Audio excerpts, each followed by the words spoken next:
Bismillahirrahmanirrahim. Nahmaduhu wa nusalli ala rasulihil karim, amma ba'd. Hadirin yang mulia, Allah Subhanahu wa taala telah menciptakan dunia ini sebagai tempat untuk bekerja dan berusaha. Dan tidak ada satu manusia pun yang tidak berusaha. Laki-laki ataupun perempuan, tua ataupun muda, semua mereka sedang buat usaha.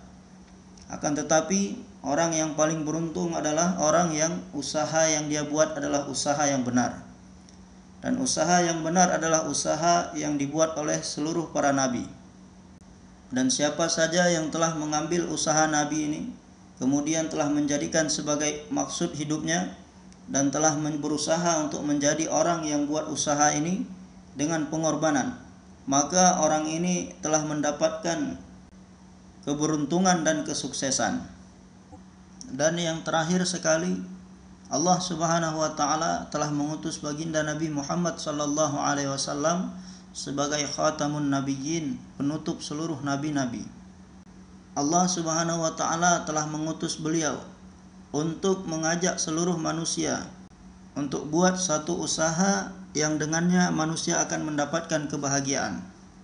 Dan beliau telah mengajarkan bagaimana untuk buat usaha ini kepada seluruh manusia di seluruh dunia, dan bagaimana beliau pun telah mengajak supaya seluruh manusia di seluruh dunia menjadikan usaha ini sebagai maksud hidup mereka.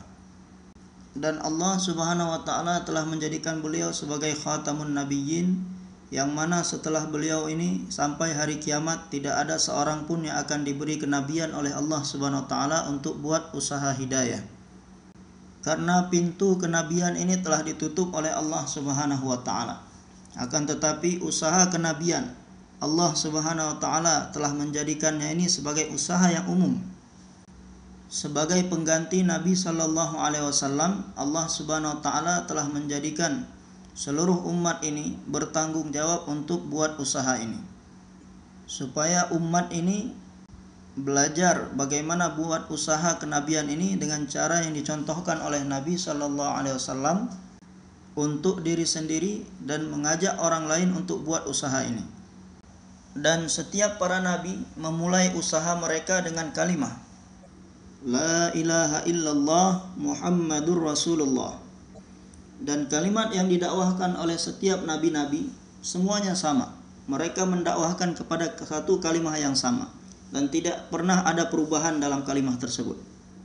Yakni bagian yang pertama dari kalimah ini semua nabi-nabi dakwahnya sama. Dan bagian yang kedua dari kalimah ini adalah untuk menerangkan bagaimana keadaan nabi yang sedang buat usaha ini, memahamkan manusia kepada kalimat ini dan membawa manusia kepada kalimat ini. Maka di dalam kalimah ini ada dua bagian. Yang pertama adalah La ilaha illallah, yang kedua Muhammadur Rasulullah. Di dalam La ilaha illallah ini adalah menerangkan bagaimana zat Allah. Dan di dalam Muhammadur Rasulullah ini menerangkan bagaimana Nabi sallallahu alaihi wasallam. Maka bagaimana di dalam setiap hati manusia ini ada keyakinan yang sempurna kepada dua kalimat ini, yang mana keyakinan pada kalimah ini adalah suatu perkara yang hak dan akan mewujudkan cahaya di dalam hati seorang hamba.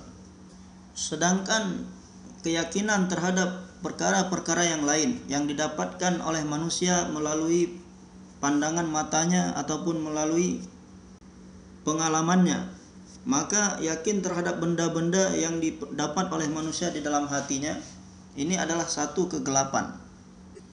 Karena semuanya itu adalah keyakinan yang salah, maka dia akan dapat menimbulkan kegelapan di dalam hati. Maulana Muhammad Yusuf rahmatullah alaih mengatakan bahwasanya manusia melihat dengan matanya, manusia akan bisa melihat dengan matanya apabila di hadapannya ini ada cahaya. Akan tetapi apabila di depannya ini tidak ada cahaya, walaupun matanya ini tidak sakit, matanya ini sehat, tetapi dikarenakan kegelapan, gelap, maka matanya ini tidak akan bisa melihat apa-apa. Karena jika seseorang ini berjalan di dalam kegelapan, di satu tempat yang gelap, walaupun di hadapannya ini ada emas, Ketika kakinya ini tersandung dengan emas, dia akan mengatakan beranggapan bahwasanya itu adalah batu, maka dia tidak akan mengambilnya dan meninggalkannya. Dan kenapa dia ini tidak mengambil emas tadi dan dia anggap itu adalah batu? Karena tidak ada cahaya, karena gelap. Maka keputusan seseorang ketika berada di dalam kegelapan ini adalah kesalahan, salah. Dan mata ini hanya bisa melihat kepada sesuatu yang nampak, hanya bisa melihat yang zahirnya saja, akan tetapi tidak bisa melihat hakikat dari sesuatu.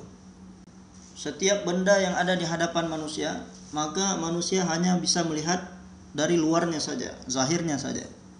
Akan tetapi apa hakikat dari benda tersebut, maka ini tidak bisa dijangkau oleh pandangan manusia, mata manusia. Akan tetapi Allah Subhanahu wa taala meletakkan kemampuan di dalam hati manusia, yang mana hati ini bisa mengetahui dan melihat hakikat sesuatu. Maka benda yang paling utama yang ada pada manusia adalah hatinya. Dan untuk melihat hakikat sesuatu, maka hati ini juga memerlukan cahaya sebagaimana mata. Sebagaimana mata tadi untuk melihat sesuatu memerlukan cahaya, demikian juga dengan hati. Apabila ingin melihat hakikat sesuatu, maka dia memerlukan cahaya. Maka jika hati manusia ini dipenuhi dengan nur, cahaya kalimah, maka keputusannya akan menjadi keputusan yang benar. Dan semakin banyak nur kalimah yang ada di dalam setiap hati manusia, yang ada dalam hati seseorang, maka setiap keputusannya pun akan semakin benar. Setiap apa yang diputuskan oleh hatinya akan semakin benar. Dan apabila nur kalimah, cahaya kalimah yang ada di hati seseorang ini sedikit, maka terkadang keputusan yang dia buat benar, terkadang salah. Dan orang yang di dalam hatinya tidak ada cahaya kalimah, maka semua apa yang dia pahami, apa yang dia putuskan, semuanya salah. Karena dia memahami dan memutuskan setiap perkara dalam kegelapan. Maka hal yang penting dalam kehidupan manusia ini adalah bagaimana menyempurnakan nur cahaya di dalam hatinya. Dan dari sekian banyak nikmat-nikmat Allah Subhanahu wa taala, nikmat yang paling besar adalah nikmat cahaya hati.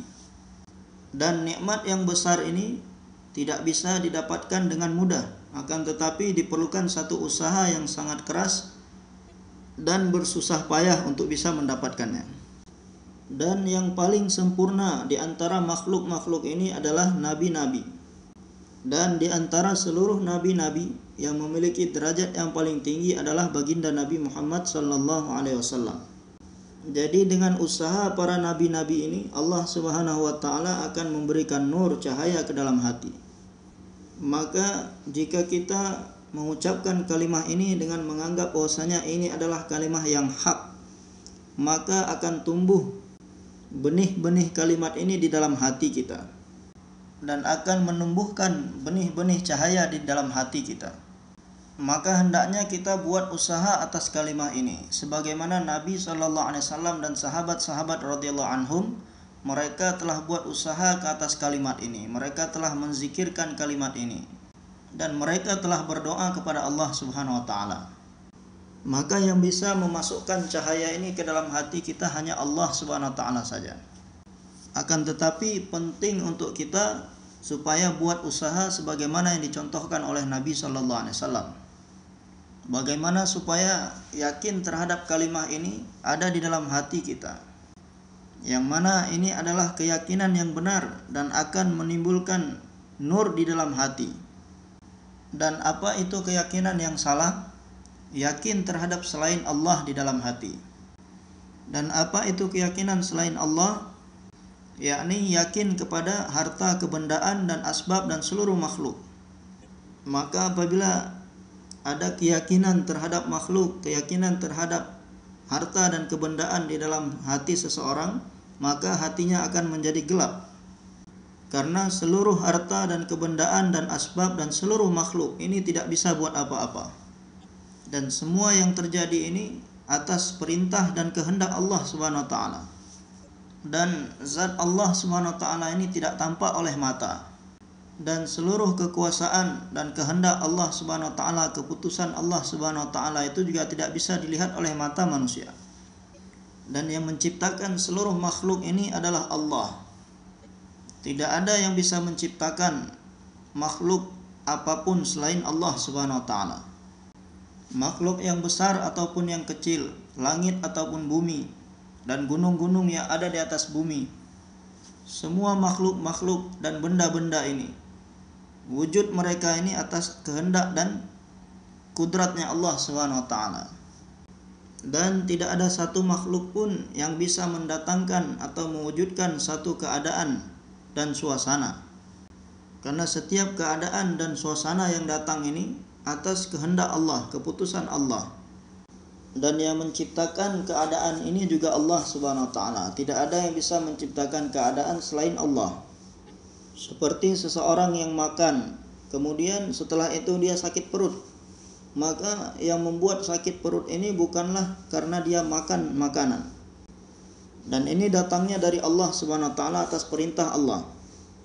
Begitu juga rasa lapar. Rasa lapar ini juga datang karena perintah Allah, kehendak Allah.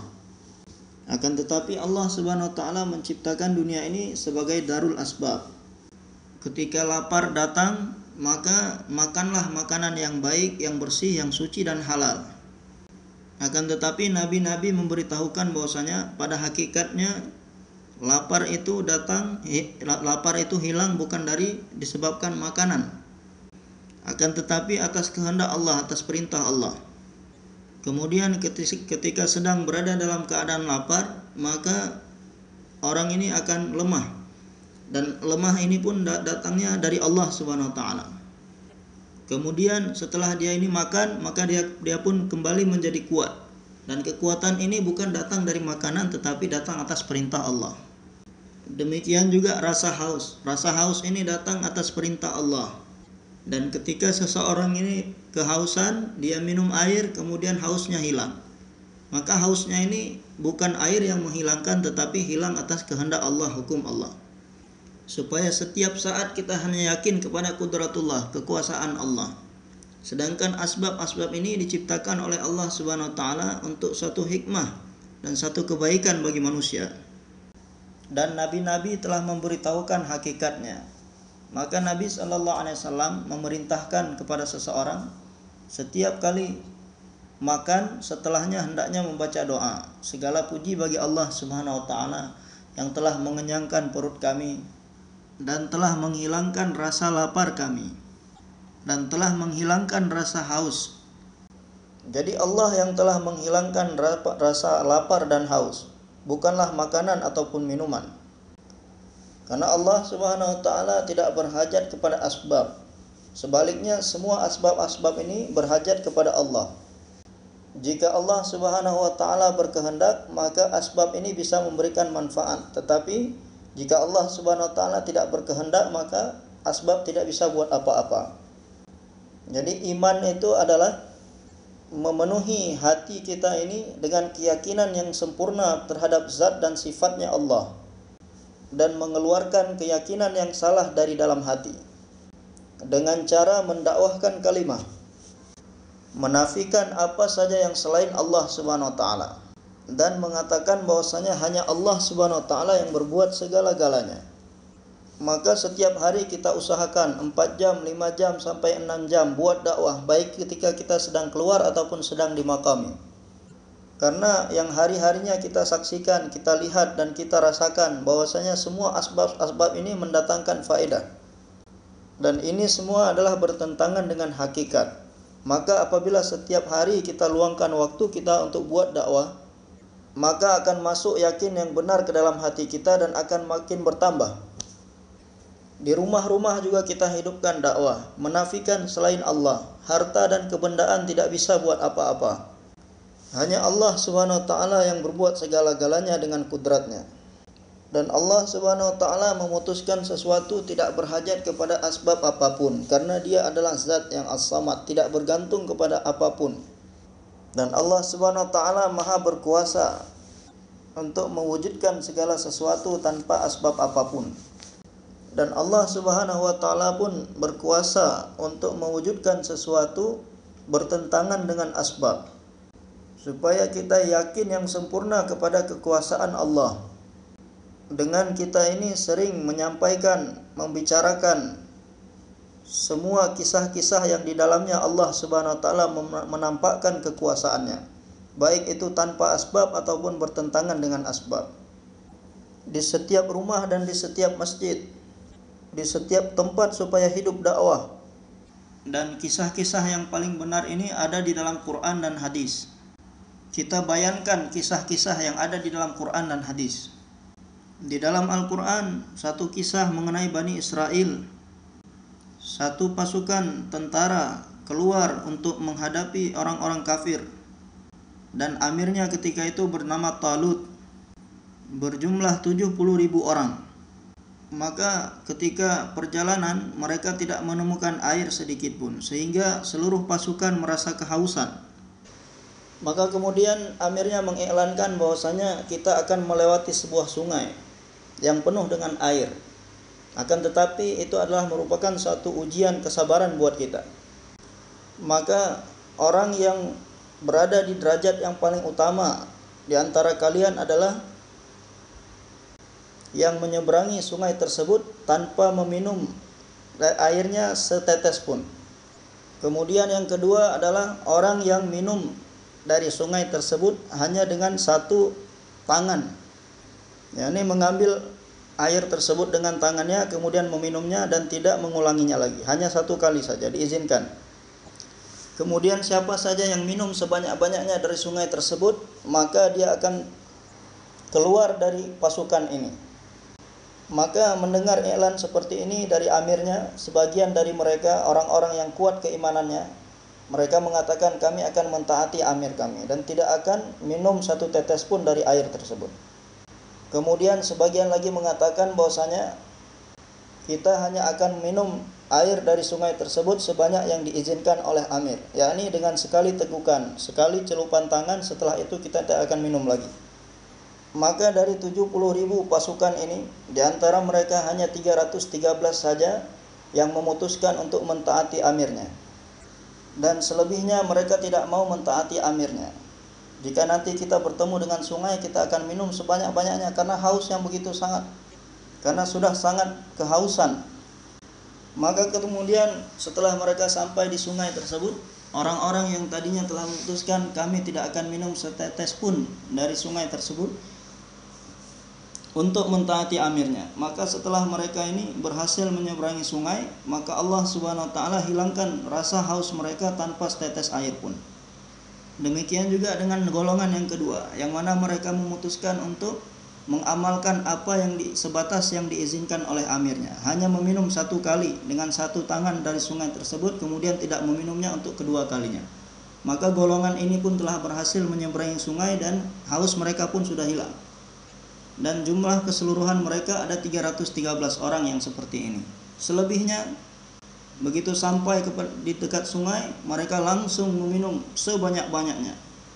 Akan tetapi apa yang terjadi setelah mereka minum sebanyak-banyaknya, ketika mereka mengangkat kepalanya, ternyata rasa hausnya bukan hilang, malah semakin bertambah. Sehingga mereka terpaksa minum, dan kali ini lebih banyak dari yang pertama lagi. Kemudian setelah itu mereka mengira rasa haus mereka sudah hilang. Ternyata setelah mereka berhenti minum, ternyata bertambah. Semakin bertambah rasa hausnya. Kemudian mereka minum lagi lebih banyak lagi. Demikian seterusnya, minum berkali-kali sebanyak-banyaknya. Sehingga ketika mereka ini sampai di seberang sungai, maka perut mereka pun membesar, membengkak, sehingga tidak bisa buat apa-apa, tidak bisa sanggup bergerak lagi. Dan rasa haus semakin bertambah. Maka setelah itu mereka mengatakan bahwasanya kami tidak bisa meneruskan perjalanan untuk berperang. Sedangkan rasa haus kami semakin bertambah dan perut kami semakin membesar dan tidak bisa mengangkatnya lagi. Maka 313 yang tersisa tadi, mereka pun terus maju dengan amirnya sampai kepada pasukan musuh yang mana jumlah mereka jauh lebih banyak, sampai ribuan jumlah musuh.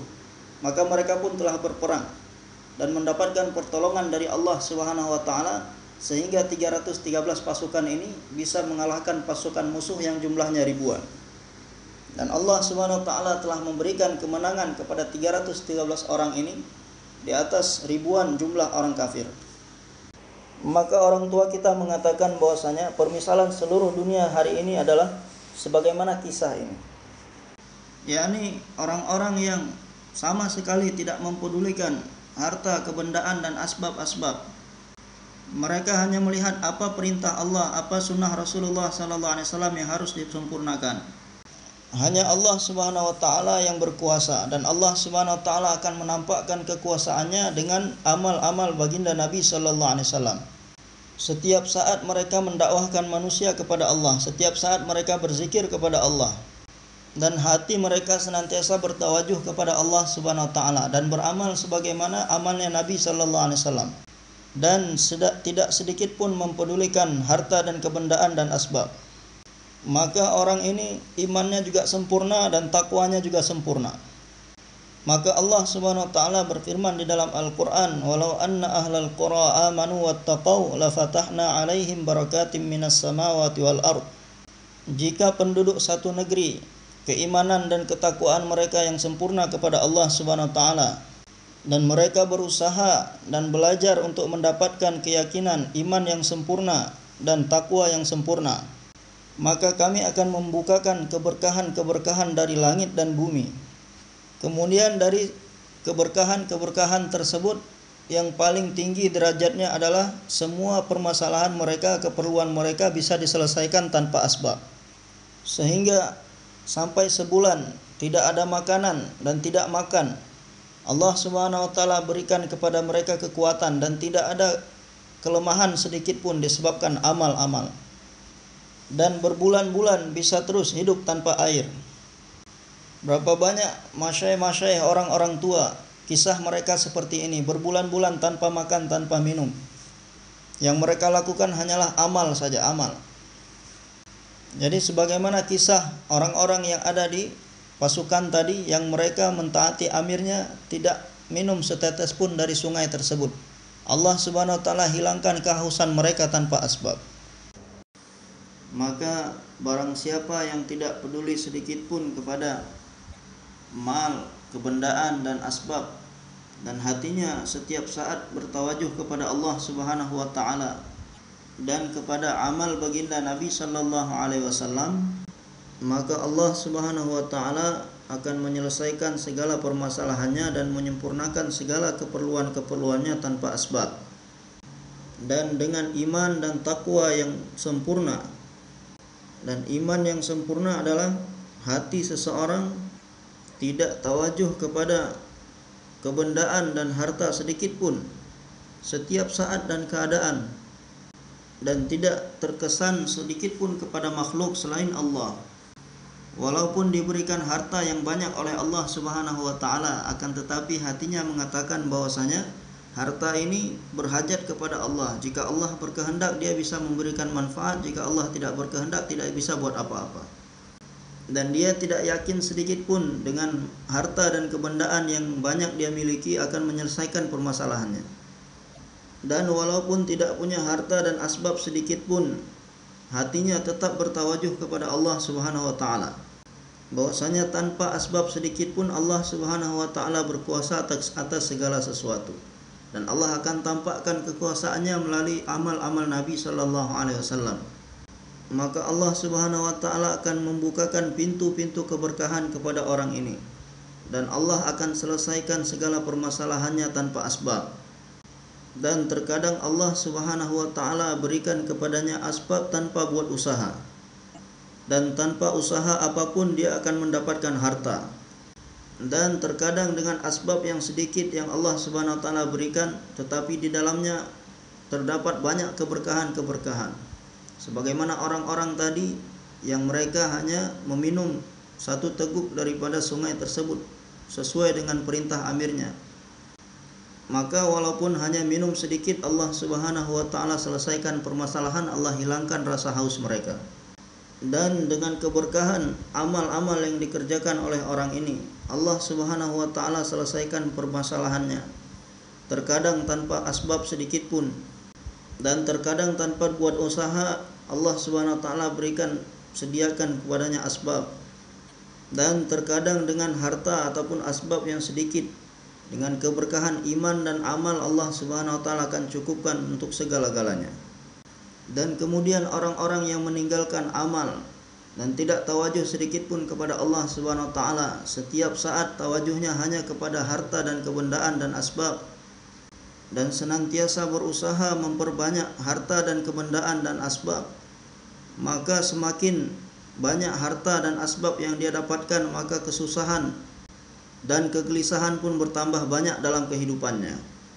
Dan pintu-pintu musibah akan terbuka dalam kehidupannya karena dia meninggalkan amal-amal.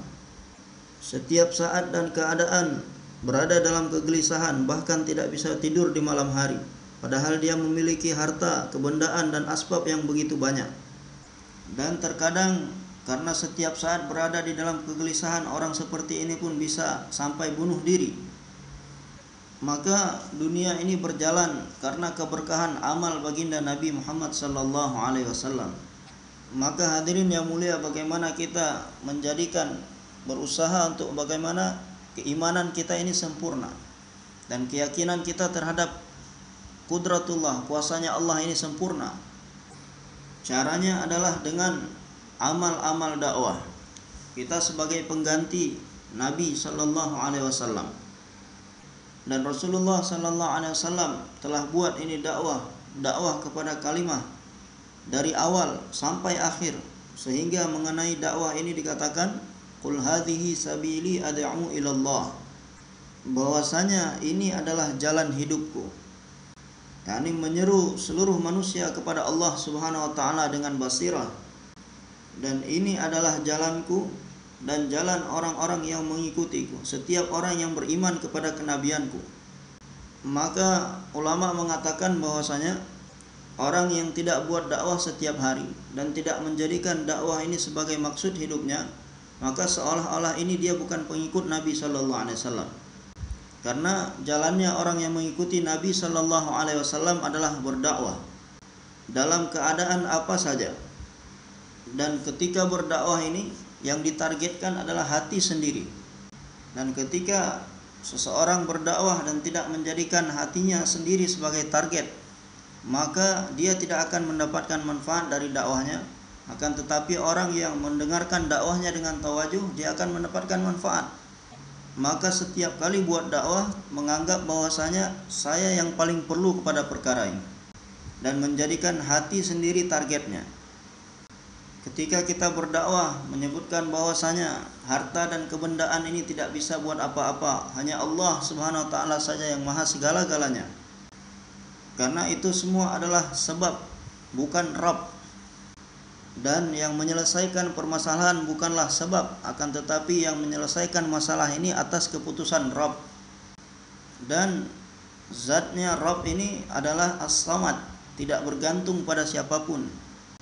Jika dia ini berkehendak, maka asbab bisa menyelesaikan masalah. Dan jika Allah Subhanahu wa taala tidak menghendaki asbab, maka tanpa asbab pun bisa menyelesaikan masalah. Dan jika Allah Subhanahu wa taala berkehendak, bertentangan dengan asbab pun Allah akan selesaikan permasalahan sebagaimana yang diperintahkan dan dikehendaki oleh Allah Subhanahu wa taala. Sebagaimana kisah-kisah yang Allah Subhanahu wa taala ceritakan di dalam Al-Qur'an. Maka kisah-kisah ini bagaimana kita renungkan dalam kesendirian. Kisah yang selanjutnya adalah kisah Nabi Ibrahim alaihissalam. Pada ketika itu raja yang berkuasa di seluruh dunia adalah Namrud. Dikatakan bahwasanya dia ini berkuasa di seluruh dunia dan tidak ada yang mampu melawan kekuasaannya. Maka syaitan pun telah memperdayai Namrud ini dan mengatakan bahwasanya kamu adalah Rabb. Jadi banyak raja-raja yang seperti ini sampai mereka ini gila sehingga menyekutukan dirinya dengan Allah. Jadi menyekutukan sesuatu dengan Allah Subhanahu wa taala ini adalah satu dosa yang paling besar. Akan tetapi yang jauh lebih besar dari itu lagi, mengaku diri sendiri sebagai Tuhan. Maka Namrud pun telah mengakui dirinya sebagai Tuhan. Maka kasih sayang Allah Subhanahu wa taala adalah jika ada seorang hamba yang jatuh kepada kesesatan yang paling dalam, yang paling besar, maka Allah Subhanahu wa taala pun mengutus kepadanya nabi yang paling besar. Sehingga nabi ini bisa menyelamatkan hamba tersebut daripada kehancuran dan membawanya kepada keselamatan. Maka pada masa itu Allah Subhanahu wa taala telah mengutus Nabi Ibrahim alaihissalam, dan bapak beliau ini sendiri adalah salah satu menteri daripada Namrud. Maka beliau pun mulai mengiklankan la ilaha illallah Ibrahim Khalilullah, bahwasanya yang berhak disembah adalah hanya Allah Subhanahu wa taala saja, bukan Namrud, dan tidak ada satupun yang berhak disembah selain Allah. Dan bagaimana beribadah kepada Allah Subhanahu wa taala, menyembah Allah Subhanahu wa taala, maka Allah telah menjadikanku sebagai khalil, kekasihnya, dan telah mengutus aku kepada kalian. Maka bagaimana supaya kalian beribadah menyembah Allah Subhanahu wa taala sebagaimana yang aku katakan, bahwasanya yang berhak disembah hanyalah Allah Subhanahu wa taala, bukan lain-lainnya. Dan beliau pun mulai mengiklankan sesuatu yang menentang Namrud. Maka semuanya pun telah menjadi musuh beliau. Maka orang-orang pun mengatakan bahwasanya dia ini telah menentang Rabb kita, maka bagaimana kita bisa membunuhnya dan kita bisa memberikan pelajaran kepada orang ini. Dan mereka pun telah berpikir bagaimana supaya mereka ini menyalakan api yang begitu besar dan melemparkan Ibrahim alaihissalam ke dalamnya. Maka mereka pun telah mengumpulkan kayu bakar, kayu-kayu sampai seperti gunung. Kemudian mereka telah membakarnya, dan Ibrahim alaihissalam pun telah ditangkap, dan mereka telah mengikat tangan dan kaki Ibrahim alaihissalam, dan mereka pun melemparkan Ibrahim alaihissalam ke dalam api. Akan tetapi iman yang dimiliki oleh Nabi Ibrahim alaihissalam, iman yang begitu kuat di dalam hatinya, sehingga tidak merasakan kegelisahan ataupun ketakutan sedikit pun. Jadi api ini tidak bisa buat apa-apa, dan rencana mereka pun tidak bisa buat apa-apa. Dan apa yang akan terjadi adalah apa yang sudah ditetapkan oleh Allah Subhanahu wa taala. Inilah kesempurnaan iman, yang mana asbab-asbab yang bertentangan semuanya sudah ada, dan seluruh dunia sudah memutuskan untuk membunuh beliau, dan mereka telah menyalakan api yang begitu besar, dan beliau pun sudah ditangkap, dan kaki tangan beliau pun sudah diikat. Akan tetapi hati Ibrahim alaihissalam tetap bertawajuh hanya kepada Allah. Maka di kitab-kitab dituliskan bahwasanya sehingga melihat keadaan Ibrahim alaihissalam pun malaikat merasa gelisah. Mereka mengatakan bahwasanya ya Allah, hanya satu saja hambamu, kekasihmu yang ada di dunia saat ini, yang mana dia senantiasa mendakwahkan kalimah, dan semua orang sedang berusaha untuk membunuhnya. Maka izinkanlah kami untuk menolongnya. Maka Allah Subhanahu wa taala berfirman, pergilah, jika hambaku ingin pertolongan dari kalian, silahkan tolonglah dia. Maka datanglah malaikat di hadapan beliau. Dan malaikat ini Allah Subhanahu wa taala ciptakan tidak tampak oleh manusia. Dan malaikat-malaikat ini terkadang diutus oleh Allah Subhanahu wa taala untuk membantu kekasihnya, nabi-nabinya. Sebagaimana ketika terjadi peperangan Badar, Allah Subhanahu wa taala telah mengirim malaikat kepada pasukan Nabi sallallahu alaihi wasallam, karena pasukan beliau waktu itu kecil, jumlahnya sedikit. Maka dikatakan peperangan pertama dalam Islam adalah peperangan Badar, dan di dalamnya malaikat benar-benar datang untuk menolong umat Islam dan ikut langsung dalam berperang. Dan malaikat-malaikat telah membunuh orang-orang kafir. Kemudian banyak dari orang-orang kafir ketika itu telah menjadi tawanan. Maka datanglah malaikat di hadapan Nabi Ibrahim alaihissalam. Mereka mengatakan, wahai Ibrahim, bahwasanya kami datang untuk menolongmu. Perintahkan apa saja kepada kami, kami akan menyempurnakannya, kami akan melakukannya. Maka beliau pun bertanya kepada malaikat, apakah kalian datang atas perintah Allah Subhanahu wa taala? Maka malaikat mengatakan, tidak, kami datang atas keinginan kami sendiri, dan kami meminta izin kepada Allah Subhanahu wa taala, dan Allah telah mengizinkan kami. Maka ketika itu pun beliau menganggap bahwasanya ini merupakan satu ujian dari Allah Subhanahu wa taala. Maka beliau mengatakan bahwasanya saya tidak memerlukan bantuan kalian. Jadi begitu kuat keimanan yang ada dalam Ibrahim alaihissalam, yang mana tawajuhnya hanya kepada Allah Subhanahu wa taala, bahkan malaikat pun telah ditolak oleh beliau. Maka ketika itu begitu besar api yang mereka nyalakan, dan mengeluarkan panas yang begitu kuat sekali, sehingga tidak ada satu burung pun yang bisa lewat di atas api tersebut. Jika ada burung yang lewat di atasnya, maka dia akan mati terbakar. Akan tetapi ketika orang-orang kafir tersebut melempar Ibrahim alaihissalam ke dalam api, maka di dalam hadis disebutkan bahwasanya ketika itu mulut Ibrahim alaihissalam mengucapkan hasbiyallah wa ni'mal wakil. Hasbiyallah wa ni'mal wakil. Terserah kalian mau buat apa, akan tetapi cukup hanya Allah Subhanahu wa taala saja bagiku. Dan Allah Subhanahu wa taala adalah zat yang memberikan pertolongan dengan sebaik-baiknya dengan kudratnya. Jadi lisan beliau berzikir seperti ini dan hati beliau bertawajuh hanya kepada Allah. Dan Maulana Muhammad Yusuf rahmatullah alaih mengatakan bahwasanya di dalam hati Ibrahim alaihissalam tidak ada kesan sedikit pun kepada selain Allah. Bahwasanya semua apa saja yang beliau hadapi ketika itu, semua tidak bisa buat apapun dan tidak akan bisa mendatangkan kerugian ataupun melukai sedikit pun. Dan apa yang telah mereka rencanakan ini sedikit pun tidak bisa memberikan apa-apa kepadanya.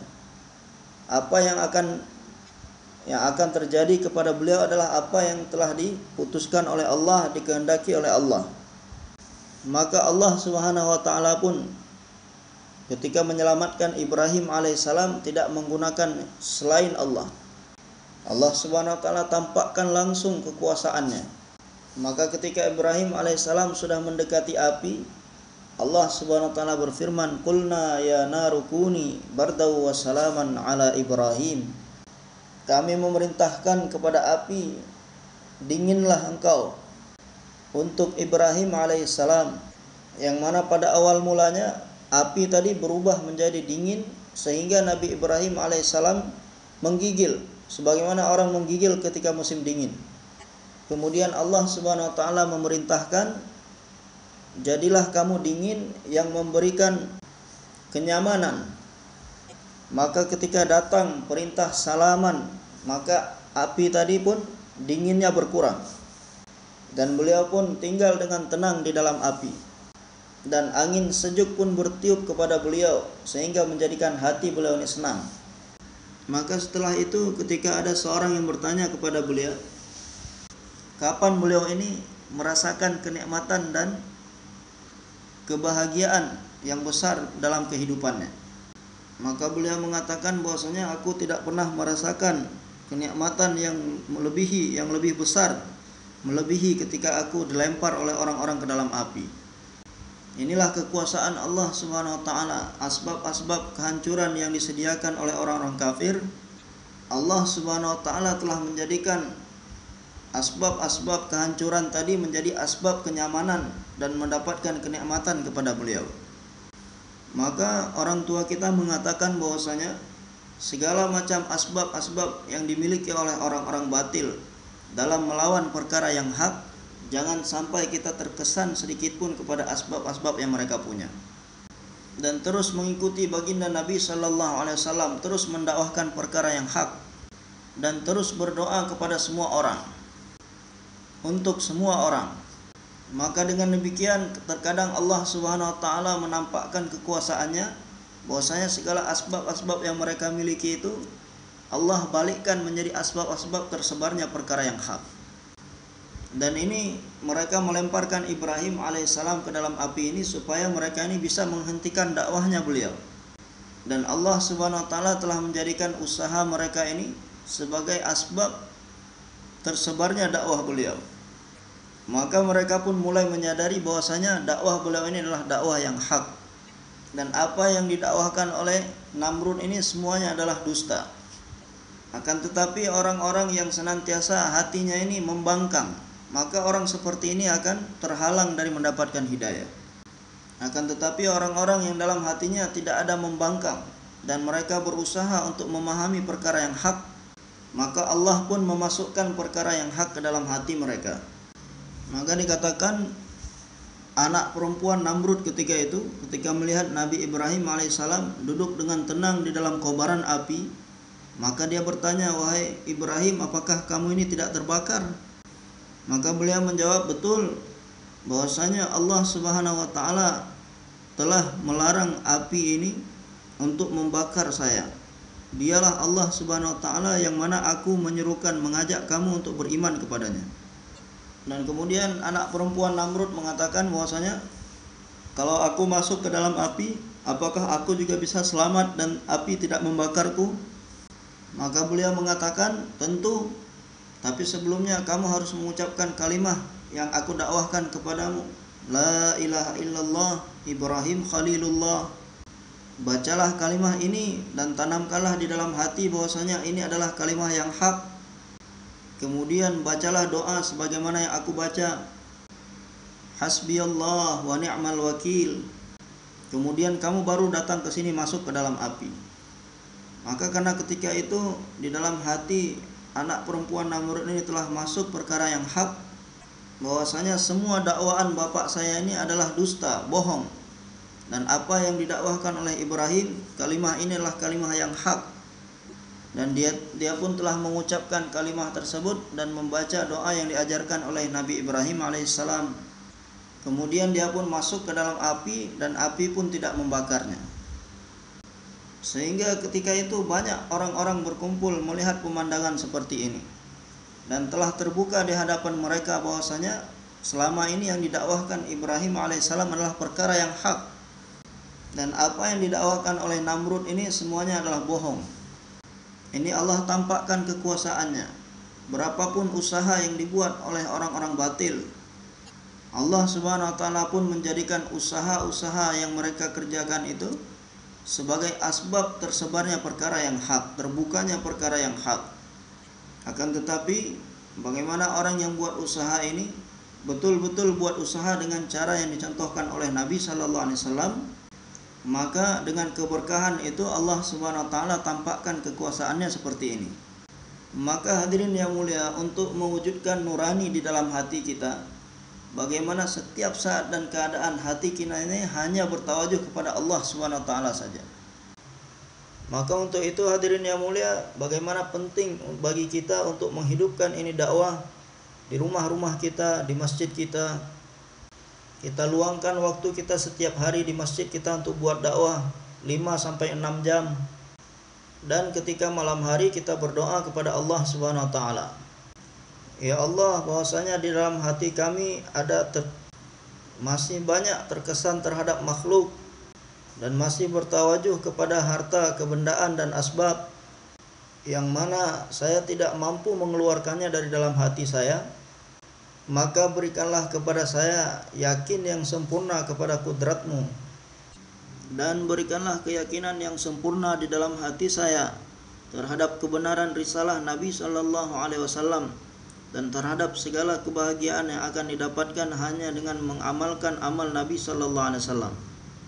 Dan kita berdoa sambil menangis kepada Allah Subhanahu wa taala untuk diri kita sendiri dan seluruh umat. Khususnya ketika waktu tahajud ini, di waktu itu Allah Subhanahu wa taala bukakan pintu-pintu rahmat dan akan ada iklan dari langit.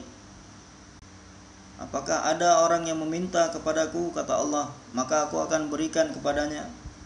Adakah seorang yang meminta supaya hajatnya disempurnakan, maka aku akan menyempurnakan hajat-hajatnya. Maka hadirin yang mulia, maka kita bersedia untuk menyempurnakan ini insyaallah. Dan bagaimana kita senantiasa berusaha menjadikan setiap orang untuk buat usaha dakwah ini, laki-laki ataupun perempuan, sampai kepada anak-anak kecil sekalipun, sehingga terbentuk fikir di dalam anak-anak ini bahwasanya Allah Subhanahu wa taala yang Maha berkuasa. Sebagaimana satu keluarga yang senantiasa mengajarkan anaknya untuk meminta kepada Allah Subhanahu wa taala. Mereka telah bermusyawarah bagaimana untuk mengajarkan iman kepada anak mereka. Maka mereka katakan, setiap kali kamu lapar pulang ke rumah, maka yang pertama sekali harus dilakukan adalah wudu, kemudian sholat dan minta pada Allah Subhanahu wa taala, dan kemudian baru kamu makan. Maka anaknya pun mulai buat seperti ini. Maksudnya yang memberi makan adalah Allah. Cara mendapatkan makan dari Allah Subhanahu wa taala yakni dengan salat, dengan doa. Sehingga setiap kali dia buat seperti ini, masuk keyakinan di hati dia bahwasanya yang memberikan makan adalah Allah Subhanahu wa taala. Dan Allah Subhanahu wa taala berikan ini melalui perantara amal. Maka pada suatu ketika ibunya sedang pergi ke tempat temannya untuk suatu keperluan, sehingga ibunya ini terlambat pulang sedangkan dia ini belum masak. Maka dia berpikiran bahwasanya nanti anak saya pulang dari sekolahnya, kemudian dia pun sholat, kemudian dia doa, tapi di rumah tidak ada makanan apa-apa. Maka jangan sampai keyakinan yang tadi sudah terbentuk rusak di dalam hati anak saya. Maka dia merisaukan perkara ini. Maka ketika sampai di rumah, ibunya ini tanya kepada anaknya, apakah kamu sudah makan? Sudah, kata anaknya. Loh, bagaimana? Seperti biasa, kata anaknya, saya wudhu, kemudian sholat, kemudian doa kepada Allah Subhanahu wa taala, kemudian saya makan. Dan makanan hari ini ternyata lebih lezat daripada makanan sebelum-sebelumnya yang pernah saya makan. Karena dia sudah mulai bertawajuh kepada Allah Subhanahu wa taala dan amal Rasulullah sallallahu alaihi wasallam. Maka walaupun kepada anak kecil sekalipun, apabila pikir mereka terbentuk, Allah perlihatkan kudratnya. Allah Subhanahu wa taala berikan kepadanya makan dari cara yang gaib, bahkan yang tidak pernah dia rasakan sebelumnya. Maka kita ajarkan anak-anak kita seperti ini, supaya mereka jangan yakin terhadap asbab, bahwasanya apa yang ditampakkan oleh asbab itu datang dari Allah Subhanahu wa taala, bukan asbab tersebut. Maka Allah Subhanahu wa taala bukakan pintu-pintu keberkahan, walaupun ketika tidak punya asbab, tidak ada harta, kebendaan dan lain sebagainya, tidak ada apapun, tetapi yakin terhadap qudratullah, yakin kepada zat Allah Subhanahu wa taala. Dan Allah akan tampakkan kudratnya, kuasanya ini melalui amal-amal baginda Nabi sallallahu alaihi wasallam. Maka hadirin yang mulia, inilah maksud hidup kita, bagaimana untuk mewujudkan yakin yang sempurna di dalam hati kita. Jangan sampai hati kita ini yakin kepada selain Allah. Jangan ada tawajuh sedikit pun kepada selain Allah. Kemudian supaya yakin di dalam hati bahwasanya hanya dengan cara Rasulullah sallallahu alaihi wasallam saja bisa menyelesaikan segala permasalahan. Kemudian penjelasan iman secara terperinci. Allah Subhanahu wa taala telah mengutus Jibril alaihissalam dalam bentuk rupa manusia kepada Nabi sallallahu alaihi wasallam. Dan ketika itu malaikat datang ke majelis Nabi sallallahu alaihi wasallam bertanya kepada beliau mengenai perkara-perkara yang penting sehingga bisa diketahui oleh semua sahabat-sahabat radhiyallahu anhum. Soal yang pertama adalah apa itu iman? Ya Muhammad, mal iman? Wahai Muhammad sallallahu alaihi wasallam, apa itu hakikat iman? Maka Nabi sallallahu alaihi wasallam menjelaskan kepada beliau, kepada malaikat tadi, penafsiran iman. Antu'mina billahi wa malaikatihi wa kutubihi wa rusulihi wal yaumil akhiri wal qadri khairihi wa syarrihi minallahi ta'ala wal ba'si ba'dal maut. Ini penjelasan iman yang diberitahukan oleh baginda Nabi sallallahu alaihi wasallam. Yang pertama, bagaimana mewujudkan keyakinan yang sempurna kepada zat Allah Subhanahu wa taala di dalam hati. Dan keyakinan yang sempurna kepada zat Allah Subhanahu wa taala adalah seperti yang saya sampaikan, tidak terkesan dengan kebendaan dan asbab-asbab. Kebendaan dan asbab tidak bisa buat apa-apa, hanya Allah saja yang segala-galanya. Walaupun tidak punya asbab apa-apa, Allah Subhanahu wa taala berkehendak, maka Allah Subhanahu wa taala akan perlihatkan. Ketika lapar, kemudian makan makanan yang halal, makan makanan yang baik, tetapi hati tidak yakin terhadap makanan, bahwasanya rasa kenyang dan kekuatan ini datang dari Allah, bukan datang dari makanan. Dan bukan berarti kita ini tidak diperbolehkan menggunakan asbab, bahwasanya asbab ini tidak bisa buat apa-apa. Untuk apa menggunakan asbab? Tinggalkan saja, bukan. Karena dunia ini dijadikan oleh Allah Subhanahu wa taala sebagai darul asbab. Tetap diperintahkan supaya kita ini mencari asbab ini dengan cara yang diperbolehkan, yang dihalalkan, kemudian menggunakan asbab yang telah kita dapatkan. Akan tetapi ketawajuhan hati kita kepada siapa? Kepada Allah Subhanahu wa taala. Jadi yakin yang sempurna kepada zat dan sifat Allah Subhanahu wa taala masuk ke dalam hati, dan yakin kepada selain itu semua supaya keluar dari dalam hati. Maka untuk perkara ini kita mesti buat usaha dakwah setiap hari. Orang-orang rumah kita juga kita jadikan mereka orang yang buat usaha dakwah setiap hari. Demikian juga di masjid kita buat dakwah. Hidupkan suasana dakwah di masjid dan di rumah. Kemudian di waktu tahajud kita bangun berdoa kepada Allah Subhanahu wa taala, salat tahajud dan berdoa kepada Allah. Kemudian yang kedua, yakin kepada malaikat-malaikat, bahwasanya malaikat ini adalah sesuatu yang gaib dan diciptakan oleh Allah Subhanahu wa taala. Ini merupakan ciptaan Allah Subhanahu wa taala yang tidak tampak oleh mata kita. Supaya kita meyakini bahwasanya malaikat-malaikat ini adalah hak, yang mana semua malaikat telah ditetapkan tugasnya oleh Allah Subhanahu wa taala. Ada malaikat yang ditugaskan untuk menyampaikan rezeki, sehingga setiap biji-bijian dari makanan ini, setiap satu biji dari makanan ini ada malaikat penjaganya, yang mana malaikat ini akan terus menjaga biji tersebut sampai biji tersebut datang sampai kepada pemiliknya. Nama siapa yang telah ditulis di sana, rezeki siapa yang telah ditulis di sana, dia akan terus menyertainya sampai kepada orang yang dituju.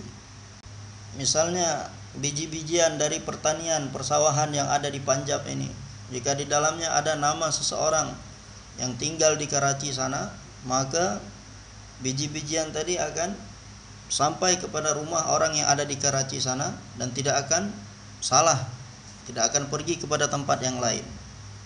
Jadi malaikat-malaikat ditugaskan oleh Allah Subhanahu wa taala untuk menyampaikan rezeki manusia. Ada yang ditugaskan untuk menurunkan hujan, ada yang ditugaskan untuk meniupkan angin, ada yang ditugaskan untuk memasukkan ruh, dan ada yang ditugaskan untuk mengeluarkan ruh. Yang mana malaikat yang ditugaskan untuk mencabut ruh ini, maka sebanyak manapun orang-orang memusuhi seseorang tadi, apabila belum lagi ditetapkan, belum lagi datang waktunya untuk dicabut nyawa, maka bahaya apapun yang mengelilinginya dia tidak akan mati. Dan semua musuh-musuhnya tidak bisa mencelakainya sedikit pun. Karena maut ini datang pada waktu yang telah ditetapkan. Ketika telah datang perintah kepada malaikat tersebut untuk mencabut nyawanya, ketika itu baru seorang akan meninggal. Walaupun ketika itu tidak ada asbab-asbab kematian sedikit pun. Orangnya sehat, tidak ada sakit sedikit pun. Ketika sedang tidur, maka malaikat pun mencabut nyawanya ketika sedang tidur, ruhnya ketika sedang tidur, sehingga tidak bangun lagi. Seperti satu orang perempuan di keluarga kami, ketika dia ini bangun sholat tahajud, kemudian selesai dia sholat tahajud, ketika itu puasa, dan dia pun sudah makan sahur, kemudian dia berbaring sejenak. Maka ketika datang waktu subuh, orang-orang membangunkan untuk sholat subuh, ternyata sudah tidak bangun lagi, tidak sakit apapun. Dan dia adalah orang yang rajin membaca Al-Quran dan senantiasa berdoa supaya nyawanya ini dicabut dengan mudah, sehingga Allah Subhanahu wa taala cabut nyawanya dalam keadaan tidur dan tidak ada sakit sedikit pun. Jadi maut itu datang ketika malaikat pencabut nyawa tadi, pencabut ruh tadi telah mendapatkan perintah, baru dia akan mencabut. Kemudian ilmu yang mendatangkan kebahagiaan adalah ilmu Allah Subhanahu wa taala yang diberikan kepada nabi-nabi. Dan siapa yang mempelajari ilmu tersebut, maka dia akan mendapatkan kebahagiaan. Maka bagaimana kita mempelajari ilmu Allah Subhanahu wa taala yang diberikan kepada setiap nabi-nabi? Dan nabi-nabi sebelumnya terkadang diberikan kitab besar oleh Allah Subhanahu wa taala, terkadang ada yang diberikan sahifah oleh Allah Subhanahu wa taala. Allah berikan berbagai macam perintah-perintah kepada nabi-nabi sebelumnya. Bagaimana kita meyakini bahwa semua itu adalah hak, benar. Akan tetapi amal kita mengikuti apa yang dibawa oleh baginda Nabi sallallahu alaihi wasallam. Quran yang Allah turunkan kepada beliau, hadis-hadis yang datang dari beliau. Maka ilmu yang mendatangkan kebahagiaan adalah ilmu Allah. Dan barang siapa yang mempelajarinya, maka dalam keadaan apapun dia akan mendapatkan kebahagiaan. Dan barang siapa yang berniat untuk belajar ilmu Allah, menghafal Al-Quran, dan belajar perintah-perintah Allah, syariat-syariat Allah Subhanahu wa Ta'ala. Kemudian baru saja dia mulai beberapa pelajarannya, kemudian dia meninggal dunia, maka dengan niatnya tadi Allah Subhanahu wa Ta'ala akan bangkitkan dia pada hari kiamat dalam golongan orang-orang yang menghafal Al-Quran dan para ulama. Walaupun baru satu pelajaran yang dia pelajari, maka sungguh dia sudah mendapatkan kebahagiaan. Demikian juga dengan kehidupan Nabi Sallallahu Alaihi Wasallam. Jika seseorang dia berniat untuk menyempurnakan kehidupan Nabi Sallallahu Alaihi Wasallam, amal-amal Nabi Sallallahu Alaihi Wasallam dalam kehidupannya, maka belum sempurna dia kerjakan semuanya pada hari kiamat nanti, karena niatnya tadi ingin menyempurnakan, Allah Subhanahu Wa Taala akan berikan kepada dia pahala yang sempurna pada hari kiamat. Maka kebahagiaan ataupun kesuksesan yang sesungguhnya itu hanya ada di akhirat. Siapa yang di akhirat nanti mendapatkan iklan bahwasanya dia ini adalah orang bahagia, dia ini adalah orang selamat, orang yang sukses, maka itulah keselamatan, kesuksesan yang sebenar-benarnya. Maka dia telah sukses baik di dunia maupun di akhirat.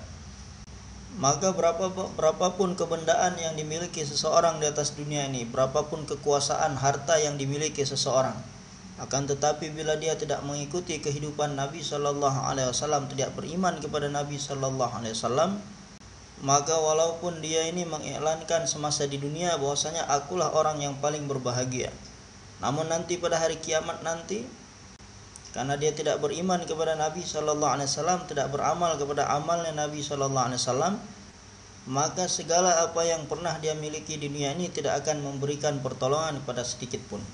Pada hari kiamat nanti dia akan dibangkitkan dalam keadaan tidak memiliki apapun. Bahkan seorang raja di dunia sekalipun, ketika dibangkitkan dari kuburnya dalam keadaan telanjang, tidak berpakaian.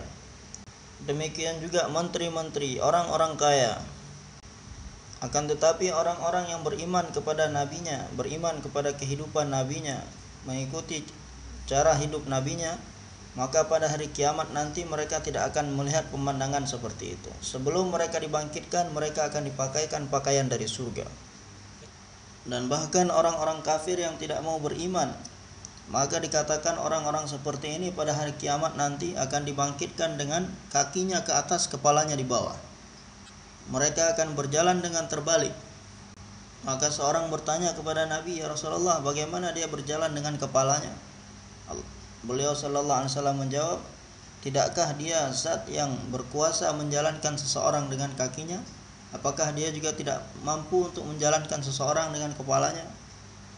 Maka orang-orang yang memiliki segala kenikmatan ketika hidup di dunia ini, tetapi mereka tidak mengikuti hidup Nabi Sallallahu Alaihi Wasallam, pada hari kiamat akan diperintahkan kepada malaikat untuk menyeret orang ini ke dalam neraka, dan dia dibangkitkan dalam keadaan telanjang dan kakinya ke atas. Maka kemudian ketika baru diperlihatkan saja azab dan kepedihan di dalam neraka ini, orang yang tadinya di atas dunia memiliki segala kenikmatan, tetapi mereka tidak beriman kepada nabinya, maka ketika ditanya kepada mereka, "Apakah kamu pernah merasakan kenikmatan?" Maka dia akan menjawab bahwasanya, "Demi Allah, saya tidak pernah merasakan, melihat sedikit pun kenikmatan dalam hidup saya ini." Ini adalah keadaan orang-orang yang pernah menguasai dunia ini, akan tetapi hidupnya tidak beriman kepada nabinya, tidak hidup sebagaimana hidup nabinya. Maka pada hari kiamat nanti ketika mereka melihat hasil daripada segala perbuatan mereka, mereka akan mengatakan dengan bersumpah bahwasanya kami sedikit pun tidak pernah melihat kebahagiaan dalam hidup ini. Oleh karena itu ulama mengatakan bahwasanya kenikmatan dunia ini adalah setetes air, akan tetapi azab di neraka nanti adalah lautan. Kemudian baginda Nabi Sallallahu Alaihi Wasallam memberitahukan keadaan seseorang yang lain, yang ketika di dunia dia menghadapi segala macam kesusahan, bahkan kesusahan yang paling berat yang pernah dialami seseorang ketika di dunia. Akan tetapi dia senantiasa hidup mengikuti jejak langkah nabinya. Dan orang ini seumur hidupnya tidak pernah membangun rumah, tidak pernah punya rumah untuk ditinggali, dan tidak pernah punya pakaian. Dan seumur hidup dia tidak pernah memasukkan makanan-makanan yang lezat untuk mengenyangkan perutnya.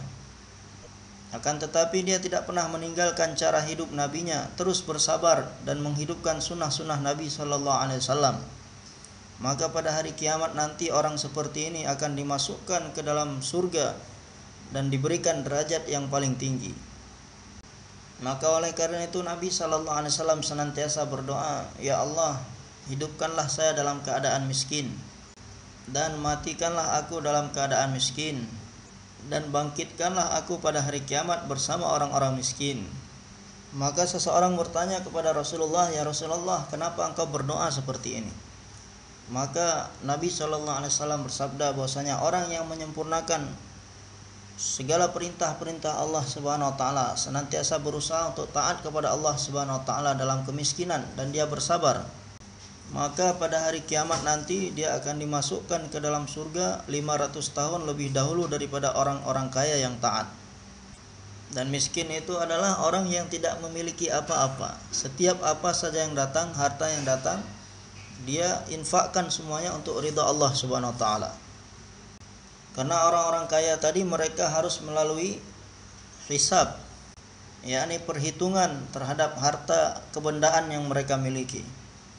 Dan pada hari kiamat nanti seorang yang ketika di dunia ini tidak pernah merasakan kenikmatan, senantiasa berada di dalam kesusahan dan kesulitan, bahkan mendapatkan kesulitan yang paling berat dalam kehidupan ini.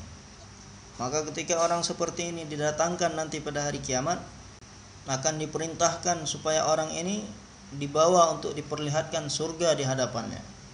Dan dia senantiasa bersabar ketika dalam kehidupannya ini, senantiasa menjalani perintah Allah dan kehidupan Nabi sallallahu alaihi wasallam. Diperintahkan supaya diperlihatkan surga di hadapannya.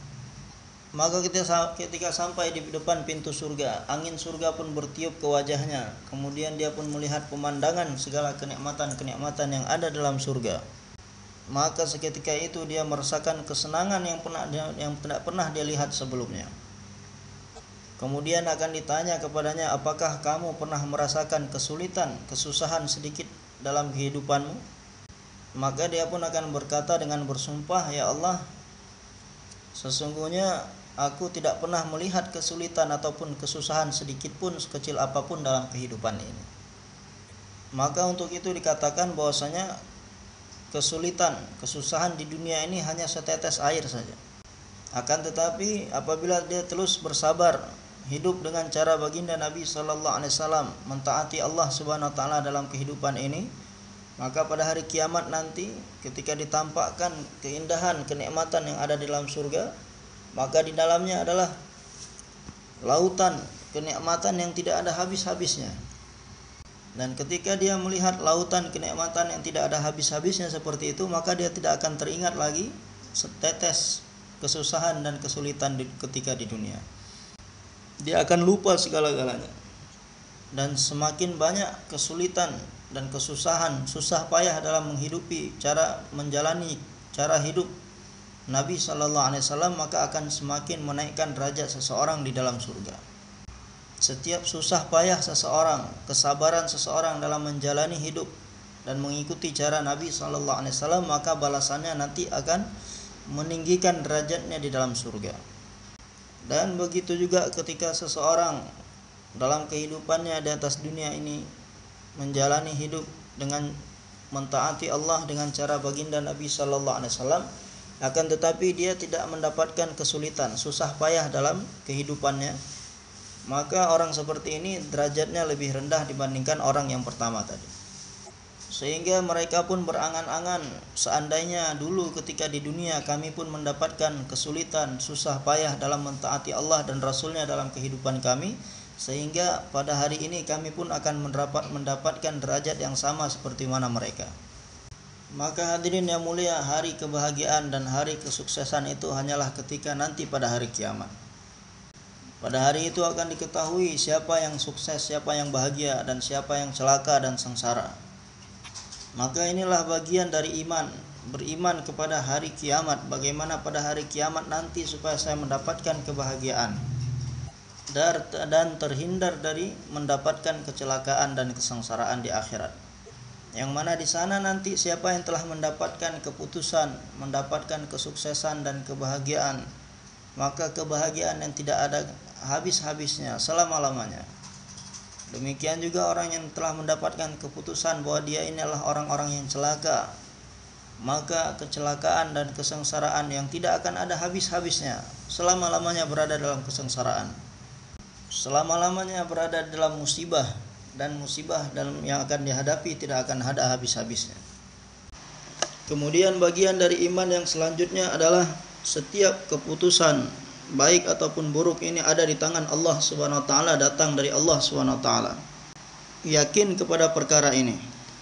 Dan keadaan-keadaan yang ada di atas dunia ini datang atas keputusan Allah Subhanahu wa taala, datang dari Allah Subhanahu wa taala. Dan segala keadaan yang bertentangan dengan keinginan kita ini juga datang atas keputusan Allah Subhanahu wa taala. Untuk itu kita beriman kepada setiap takdir yang datang dari Allah Subhanahu wa taala. Setiap apa saja yang ditetapkan oleh Allah Subhanahu wa taala itu adalah perkara yang hak. Ketika datang keadaan yang baik, maka kita ucapkan alhamdulillah. Kemudian jika datang keadaan susah, maka ini juga atas keputusan Allah Subhanahu wa taala. Dan setiap keadaan ini datang atas keputusan Allah Subhanahu wa taala. Kita harus yakin bahwasanya ini adalah perkara yang hak.